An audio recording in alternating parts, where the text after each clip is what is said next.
एक बार की बात है, एक विशाल जंगल में एक शक्तिशाली सिंह रहता था, जिसका नाम लियो था। लियो अपनी ताकत और साहस के लिए जाना जाता था और सभी जानवर उससे डरते थे।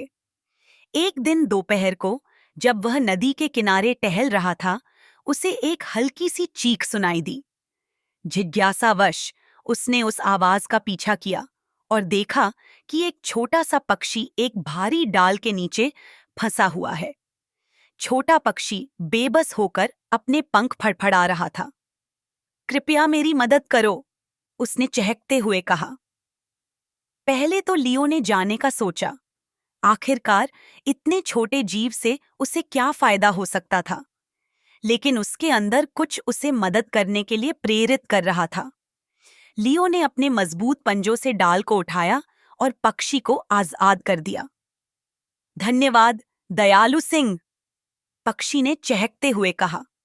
लियो मुस्कुराया और अपने रास्ते पर चल दिया। अपनी अच्छे काम के बारे में ज्यादा नहीं सोचा। कुछ दिन बाद, जब लियो जंगल में शिकार कर रहा था, वह एक शिकारी के जाल में फंस गया। चाहे जितनी कोशिश की, वह खुद को छुड़ा नहीं पाया।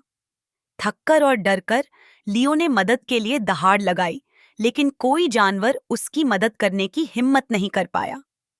तभी वह छोटा पक्षी, जिसे उसने एक बार बचाया था, वहां से उड़ता हुआ आया। लियो को परेशानी में देखकर पक्षी जल्दी से जाल के ऊपर उड़ गया और अपनी छोटी चोंच से रस्सियों को काटने लगा। धीरे धीरे जाल ढीला हुआ और लियो आजाद हो गया। यह मत भूलो कि सबसे छोटा दोस्त भी बड़ा बदलाव ला सकता है, पक्षी ने कहा। उस दिन से लियो ने सीख लिया कि किसी को भी उसके आकार से नहीं, बल्कि उसके दिल से आंका जाना चाहिए। जानवर अब उससे डरते नहीं थे, बल्कि उसकी उदारता के लिए उसका सम्मान करते थे।